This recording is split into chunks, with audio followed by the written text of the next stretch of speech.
দেখলে বৈদ্য, রাজসভায় আমাদের অপমানটা দেখলে? হ্যাঁ, সে তো দেখলাম মন্ত্রী মশাই। আমি তো বুঝতেই পারছি না যে গোপাল মহারাজকে কি মধু খাইয়েছে যে মহারাজ গোপাল ছাড়া চোখে অন্ধ। আরে আমরা যেন মহারাজের কাছে ফেল না, কিছু একটা করতেই হবে। আমার মাথাটা গরম হয়ে যাচ্ছে। গোপালের মতন রাজসভার ময়লাকে যতক্ষণ না ফেলা যাচ্ছে ততক্ষণ আমার মাথা জ্বলন্ত কয়লা হয়েই জ্বলবে। পণ্ডিত মশাইয়ের মাথায় একটা বুদ্ধি আছে মন্ত্রী মশাই।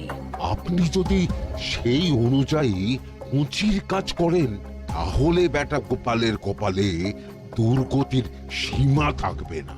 এই কি বুদ্ধি, কি বুদ্ধি?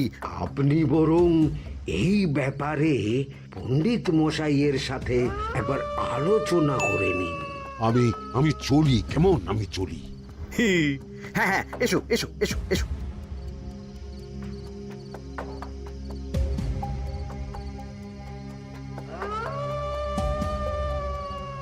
আরে ওই তো আমার বাঁ হাত ঘটা আসছে, বেটাকে দিয়ে একটা কাজ করাতে হবে। এ কি মন্ত্রী মশাই, আপনি এখানে দাঁড়িয়ে কি করছেন? এই একটা গুরুত্বপূর্ণ ব্যাপারে কথা বলছিলাম। একটা একটা কাজ করতে পারবি? কি কাজ করতে হবে বলুন মন্ত্রী মশাই। আমাকে একটু ঠান্ডা জল, পাতিলেবু আর পুদিনার পাতা দিয়ে শরবত বানিয়ে খাওয়াতে পারবি? সেসব আমার ঘরে ব্যবস্থা করাই আছে। চলুন চলুন, আমার সাথে চলুন। হ্যাঁ হ্যাঁ, চল চল চল চল চল।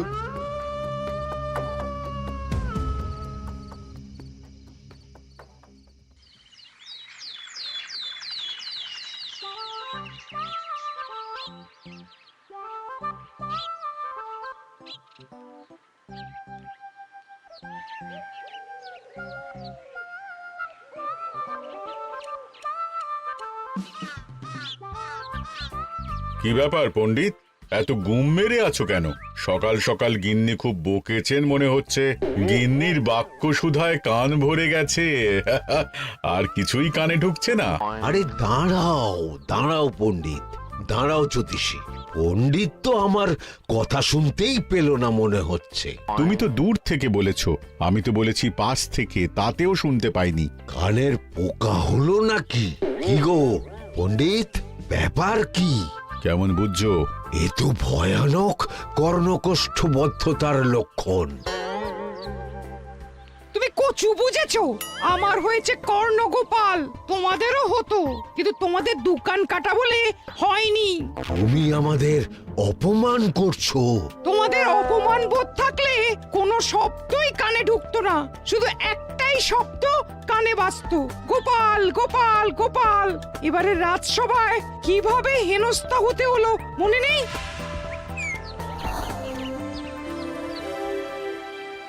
মহারাজ, একটা ভিক্ষা আছে। ভিক্ষার জন্য কৃষ্ণনগরের রাস্তাই সবচেয়ে উপযুক্ত জায়গা গোপাল, তুমি বরং সেখানেই যাও। মন্ত্রী, মন্ত্রী মশাই ঠিকই বলেছেন মহারাজ। যে যার নিজের জায়গা থেকে কথা বলে। কুকুর বলে ভৌ ভৌ, বেড়াল বলে মিউ মিউ, কাক বলে কা কা। মন্ত্রীর ভিক্ষার জায়গা কৃষ্ণনগরের রাস্তা, আর গোপালের ভিক্ষার জায়গা মহারাজ কৃষ্ণচন্দ্রের দুয়ার। বলো কি ভিক্ষা? বাড়িতে পুজো আছে মহারাজ, খরচা অনেক, কিছু ঋণ আবশ্যক। যদি 100 মোহর। ঋণ তোমাকে আমি দিতে পারবো না গোপাল।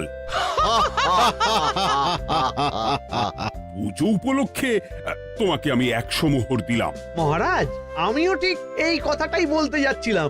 আমরাও তাহলে বাড়িতে পুজো করব। পুজোর জন্য আমাদের অনেক খরচ, তাই যদি... অবশ্যই অবশ্যই, কত ঋণের প্রয়োজন খাজাঞ্চির কাছ থেকে নিয়ে নিও, সুদটা আমি মাফ করে দিলাম। মহারাজ, গোপালকে দান আর আমাদের ঋণ? হ্যাঁ, কারণ তোমরা নিজেরা খাবে, কিন্তু গোপাল অন্যদের খাওয়াবে। গোপালের মতো মানুষের সঙ্গে থাকাই হলো রাজধর্ম। কিন্তু তাছাড়াও তোমরা হলে 80 যাই বেতন পাই দলের লোক। গত 1 বছরে তোমার কোন মন্ত্রণা দেশের কাজে এসেছে? পণ্ডিত কোন নতুন তত্ত্ব শুনিয়েছে? জ্যোতিষী কোনো অমোঘ ভবিষ্যৎবাণী করেছে? আর বৈদ্য 3 বছর ধরে আমার হাঁটুর ব্যথা সারাতে পারেনি। কিন্তু গোপাল, গোপালের ভাঁড়ে হাস্যরসের কখনো অভাব হয়নি। মনে আছে? আছে, কিন্তু করার তো কিছু নেই। আছে। কিছু ভেবেছো নাকি পণ্ডিত? তোমাদের মনে আছে মহারাজ মোহর দেওয়ার পর গোপাল সেদিন বলেছিল, কি গোপাল, খুশি তো? মহারাজ, আপনি আমাকে এক মুঠো ধুলো দিলেও আমি খুশি। সেই ধুলো মুঠোই আমি সোনা মুঠো করে ফেলবো। মনে নেই আবার? একটু ঝেড়ে কাশো তো দেখি পণ্ডিত, কি ভেবেছো? যা হবে দেখতেই পাবে।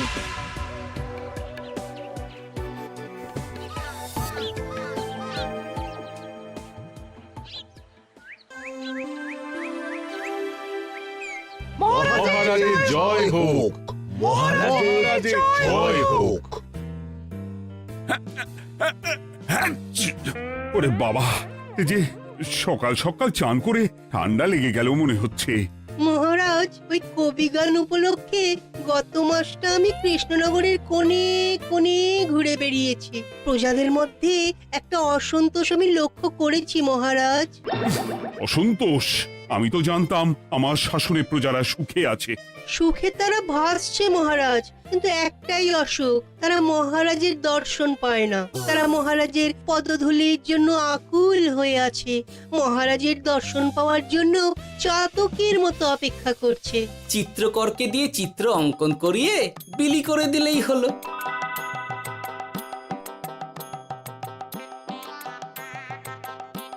খুব ধুলো হয়েছে মহারাজ, কিন্তু এত ধুলো। কালকের ঝড়ে ঢুকেছে। ঝাড়ুদার,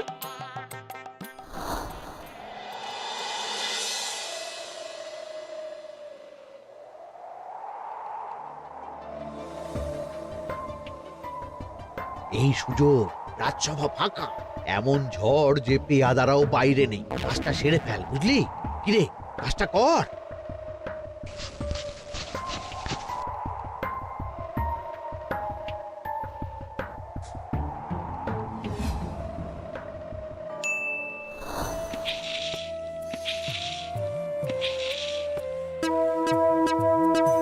এত ধুলো! উফ, মহারাজ, কাল ঝড়টা বড় সাংঘাতিক হয়েছিল। তা বটে। আচ্ছা গোপাল, তুমি বলেছিলে মহারাজ তোমাকে এক মুঠো ধুলো দিলেও সেটা সোনা হয়ে যাবে। এখনো সেই কথাই বলছি। মন থেকে বলেছিলে না মহারাজকে তেল দেবার জন্য? তেল দেওয়ার দায়িত্বটা তো আপনি নিজের কাঁধেই নিয়ে ফেলেছেন। আমি যা বলি সত্যি বলি। আজ যদি এই 4 ঝুড়ি ধুলো মহারাজ তোমাকে উপহার দেন, তখনও একই কথা বলবে? নিশ্চয়ই। মহারাজ, গোপালকে এই 4 ঝুড়ি ধুলো দেওয়ার হুকুম হোক। কি গোপাল, আমি তোমাকে যদি এই ধুলোর ঝুড়িগুলো দিই, তা থেকে সোনা আসবে নাকি? আসবে মহারাজ, মোহরের বস্তা আসবে। যদি না আসে, আপনি বলুন। তোমাকে কৃষ্ণনগর ছেড়ে চলে যেতে হবে। রাজি? আর যদি আমি পারি, তাহলে আপনাকে এই মন্ত্রীর চাকরি ছেড়ে দিতে হবে। কি রাজি? কি মন্ত্রী, রাজি? রাজি। গোপাল? রাজি মহারাজ। আচ্ছা, আর কেউ মন্ত্রীর পক্ষে বাজি ধরেছেন নাকি? হ্যাঁ, আমি আমি আমি আমি ও গোপাল এবার যে মরণ কুয়োতে ঝাঁপিয়েছে, সেখান থেকে আর উঠে আসতে পারবে না। ধুলো থেকে মোহরের বস্তা আসবে, এ হচ্ছে গোপালের উন্মাদ রোগের শুরু। দেমাক দেমাক, মহারাজের পিঠ চাপড়ানি পেয়ে পেয়ে গোপাল ভেবেছে যে ও সব কিছু করতে পারে। এবার শুধু সেই দিনটার অপেক্ষা, যেদিন গোপালকে উল্টো গাধায় চড়িয়ে কৃষ্ণনগর থেকে বার করে দেব। এতটা নিশ্চিন্ত হবেন না মন্ত্রীমশাই। গোপাল কিন্তু হালকা কথা ছুঁড়ে দেওয়ার লোক নয়। কি বলতে চাইছো পণ্ডিত? ওই 4 ঝুড়ি ধুলো থেকে মোহরের বস্তা আসবে? না, তা বলছি না। অন্য জায়গা থেকেও তো মোহরের বস্তা আসতে পারে। তার সঙ্গে ধুলো মিলিয়ে দিলেই কেল্লাফতে। গোপালের নিশ্চয়ই কোনো পরিকল্পনা আছে। গোপালের সব পরিকল্পনার গোড়া মেরে রেখে দিয়েছি পণ্ডিত। বটা আছে গোপালের পেছনে, আর ঘটা আছে গোপালের বাড়ির পাহারা। লুকিয়ে কিচ্ছু করতে পারবে না। আরে ওই তো বটা আসছে। বেল্লিক, উল্লুক, তোকে আমি জল বিছুটি দেওয়াবো। গোপালকে ছেড়ে চলে এসেছিস কেন? ছেড়ে আসবো কেন মন্ত্রী মশাই? গোপালকে ওর বাড়ির সামনে ছেড়ে এসেছি। ওখানে তো ঘটা আছে। ও বড্ড ঘুরিয়েছে বেটা। কোথায় কোথায় গিয়েছিল গোপাল? 4 ঝুড়ি ধুলো নিয়ে বেটা বাড়ির উল্টো দিকে হাঁটা দিল। চললাম পিছু পিছু যাচ্ছিল কোন দিকে? নদীর দিকে, কিন্তু গোপাল দাঁড়ালো যদুর বাড়ির সামনে। এই যদু হলো সেই লোক যে লোকজনের বাড়িঘর কেনা বেচা করে আর লোক ঠকায়। আগে রাজধানীতে থাকতো। বেটা রাজধানী থেকে এই কৃষ্ণনগরে পালিয়ে এসেছে, এখানেও লোক ঠকাচ্ছে। কিন্তু বেটা এত চালাক যে কিছুতেই ধরা যাচ্ছে না। এইরকম লোককে ধরাচ্ছে হাতে রাখা ভালো নয় কি মন্ত্রী মশাই? সে তো জানি, কিন্তু ওর ওপর মহারাজের কড়া নজর আছে। এখন ওর সঙ্গে সম্পর্ক রাখা খুব ঝুঁকি। যাই হোক, তারপর? হ্যাঁ তারপর যদু, যদু রে, গোপাল খুড়ো, আরে তুমি এখানে কি করছো? দেখতেই তো পাচ্ছিস ধুলো। তবে যে সে ধুলো নয়, মহারাজ কৃষ্ণচন্দ্রের পদধূলি। শুনিসনি বোধহয় এখন কৃষ্ণনগরে সবচেয়ে বেশি চাহিদা মহারাজের পদরেণুর। আচ্ছা, মহারাজের পদরেণু নিয়ে যাচ্ছ কোথায়? এই ছোট ছোট পুলিন্দায় ভরে কৃষ্ণনগরের প্রত্যন্ত জায়গায় যেখানে প্রজারা মহারাজের সাক্ষাৎ পায় না সেখানে বিক্রি করব। তোমার কি মাথা খারাপ? পায়ের ধুলো বিক্রি হবে? ওরে, গতবারে মাত্র 1 ঝুড়ি ধুলো 1000 মোহরে বিক্রি করেছিলাম, এবারে 4 ঝুড়ি। শোনো, তুমি আবার ঘুরে ঘুরে বিক্রি করবে কেন? তোমাকে আমি বরং 10 মোহর দিয়ে দিচ্ছি। তুমি আমাকে এগুলো দিয়ে দাও, আর বিক্রি করে যা হবে তোমাকে এই 40 ভাগ দিয়ে দেবো। ওই 10 মোহরে বদমাস যদুকে ধুলো বেচে গোপাল বাড়ির দিকে চললো। বাড়ির সামনে অব্দি পেছনে পেছনে গিয়ে তারপরে এই আপনাদের কাছে আসছি। বলিস কি রে, ধুলো বেচে 10 মোহর? ও মন্ত্রী মশাই, গোপাল তো একেবারে নাড়ি ধরে টান মেরেছে। গেল রাজসভায় এমন সুখের চাকরিটি গেল। এবার আবার রাস্তার ধারে গিয়েই বসতে হবে। এবার নবাবের দরবারে জায়গা আছে কিনা খোঁজ করি গিয়ে। তাত্তেরি, 10 মোহর আর 1 বস্তা মোহরের মাঝখানে অনেক রাস্তা। সেই রাস্তায় আমি লোক বসিয়ে রাখবো। আরে আরে, ওই তো তোমার ঘটা আসছে। এই, তুই গোপালের ঘরের পাহারা ছেড়ে এলি কেন? গোপাল নেই নেই নেই নেই নেই নেই।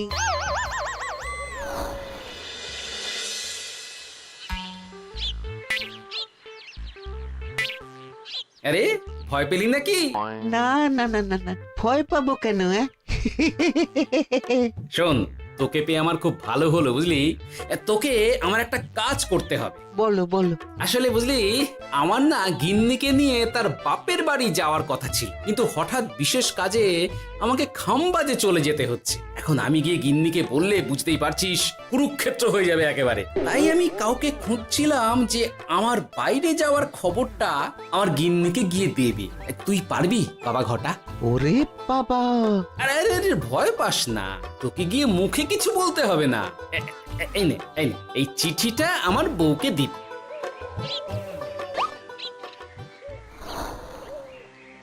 কৃষ্ণনগর ছেড়ে চুপি চুপি চলে যাচ্ছি, চালাকিটা দেখেছেন? ওসব চালাকি আমি তুড়ি মেরে উড়িয়ে দেব। কি করবেন? চারিদিকে আমি অশ্বারোহী গুপ্তচর পাঠাচ্ছি। গোপালকে কোনো চালাকি করতে দেব না।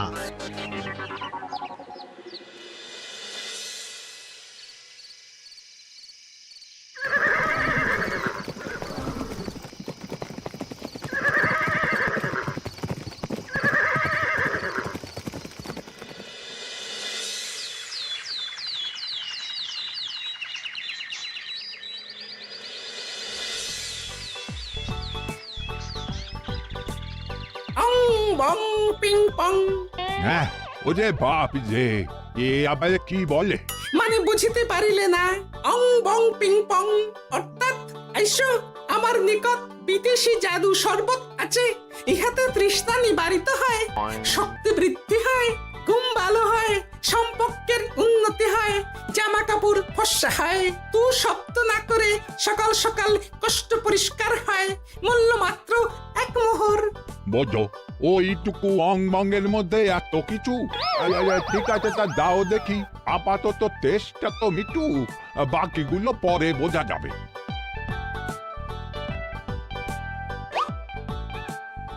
আহ বড় ভালো খেতে তো ঠং ঠং অর্থাৎ শক্তি বৃদ্ধি হলো। হ্যাঁ মনে হচ্ছে গায়ে যেন দুগুণ বল পাচ্ছি। কি হয়েছে ভাই? এ কে? এ ভিন দেশ থেকে জাদু শরবত নিয়ে এসেছে গো। জাদু শরবত ভিন দেশ? একেবারে বহু ভুজা শরবত।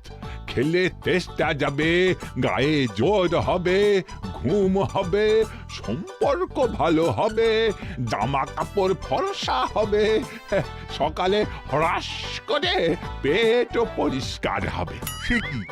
দাও গো ভাই, আমাকেও দাও। গুড় জল, সঙ্গে একটু ভাজা মশলা, আমচুর আর বিট নুন, শুদ্ধ দেশি জিনিস। জানলে কেউ ছুঁয়েও দেখতো না, কিন্তু একটু বিদেশি গন্ধ দিতেই একেবারে হট্ট মেলা। আরে তোমরাও এসেছো দেখছি। সং সং শঙ্কা, লং লং লঙ্কা। মানে অর্থাৎ এই শরবত খেলে আর শঙ্কা নাই, বুদ্ধি লঙ্কার মতন ঝাল হয়ে যাবে। তারপর ডং ডং ডঙ্কা, টং টং টঙ্কা, ফাইন ফাইন, অর্থাৎ টাকা আসবে আমার কাছে।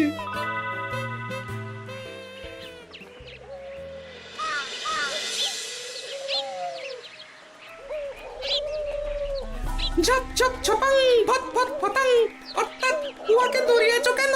বেটা জোচ্চোর অনেককে ঠকিয়েছে। অনেক দিন থেকে তককে তককে ছিলাম। এবার এই ধুলো নিয়ে মহারাজের পায়ের ধুলো বলে বিক্রি করছিল। একটা বেনামি চিঠিতে খবর পেয়ে বেটাকে ধরেছি। ব্যাং ব্যাং বিগ ব্যাং, অর্থাৎ বাহ বাহ বাহ বাহ। বেনামি চিঠিটা আমি দিয়েছিলাম বাবু।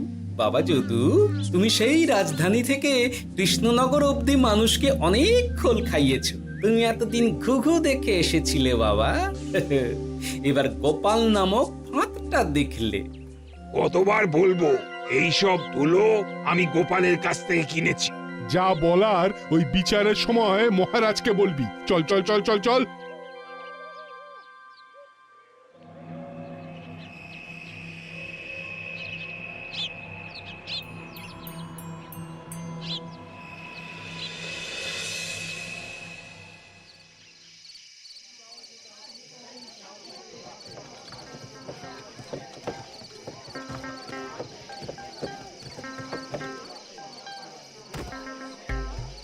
ঝন্টু মন্টু ননাংফু।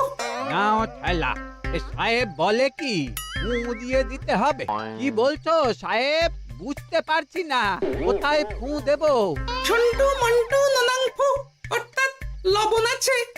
আছে আছে সাহেব আছে। কত লাগবে? ভান্ড ভরি আন্ডাকারি, অর্থাৎ যা আছে সব।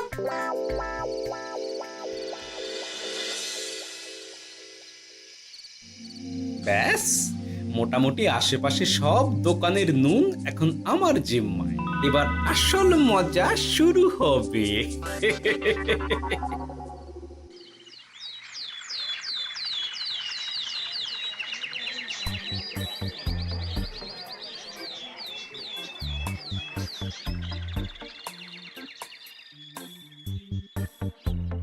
নুন আছে?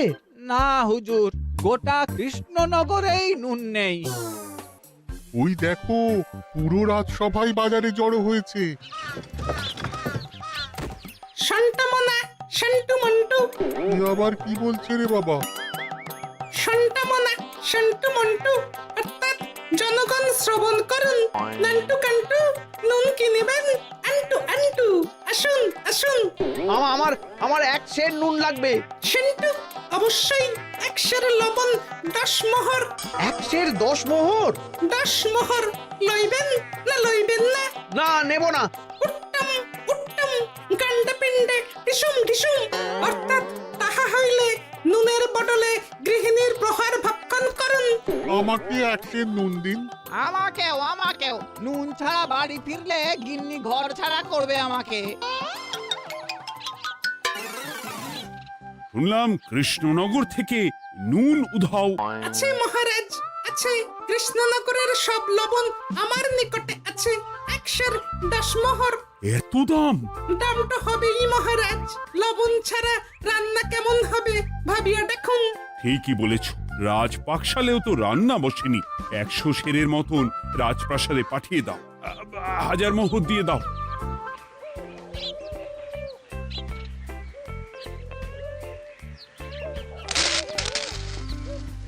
ব্যাস 1 বস্তা মোহর হয়ে গেছে। গোপাল, হ্যাঁ মহারাজ, গোপাল যে 4 ঝুড়ি ধুলো থেকে 1 বস্তা মোহর রোজগার করেছে। ইয়া বাত! চলো রাজসভায়, পুরো গল্পটা শুনতে হবে। সকলেই এসো তাহলে রাজসভায়। কিন্তু মহারাজ, যারা বাজি হারলো তাদের তো চাকরি গেছে, তো তারা রাজসভায় যাবে কি করে? ঠিক ঠিক ঠিক বলেছ। আর যারা বাজি হারলো তারা বাদ, বাকিরা চল। এই সেরেছে, গোপাল তো আবার বাজি মেরে দিল। ও মহারাজ, আমাদের দেখুন। ও মহারাজ, আমাদের দেখুন। ও মহারাজ।